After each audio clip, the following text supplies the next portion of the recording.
Bienvenue sur la chaîne des Petits Mandarins. Nous proposons une solution moderne et ludique pour apprendre le chinois. Vous ne nous connaissez pas? Trouvez notre site dans la description. Si vous êtes nouveau sur la chaîne, abonnez-vous! Le nouvel an chinois se nomme en fait le Chunjie.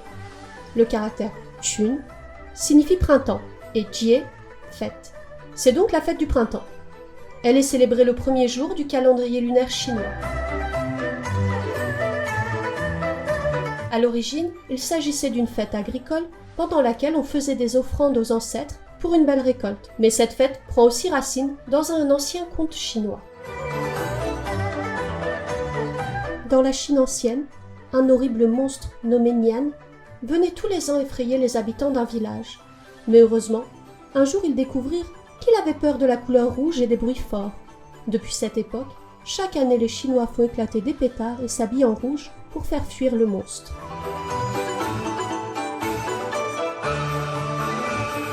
La fête du printemps est de nos jours la fête la plus importante en Chine.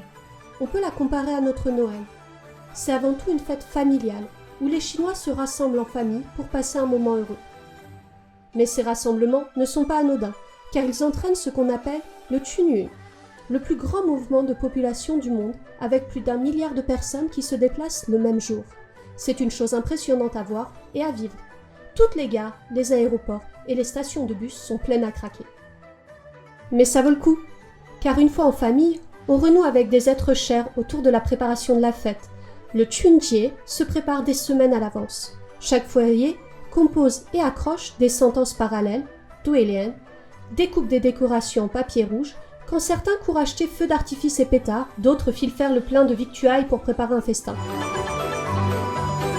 À propos de feux d'artifice, imaginez-vous que chaque foyer chinois tire l'équivalent d'un 14 juillet de village français.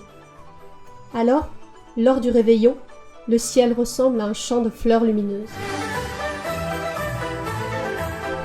Car, une fois les préparations achevées, arrive enfin la fête. Et elle a lieu la veille du Nouvel An. Les Chinois fêtent le réveillon autour de jiaozi, les raviolis chinois, ou de niangao, gâteau de riz du Nouvel An. Le repas terminé, souvent, ils s'attardent sur les émissions spéciales réveillon le plus tard possible, car il est toujours mieux de veiller tardivement ce jour-là.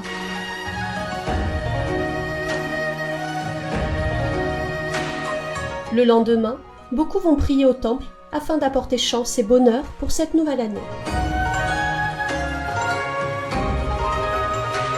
Merci à tous d'avoir regardé cette vidéo. Si vous avez apprécié, laissez-nous un like pour nous encourager. Si vous avez des idées de vidéos que vous aimeriez voir, n'hésitez pas à nous le dire en commentaire. Cela nous donne de nouvelles idées. Merci, à bientôt!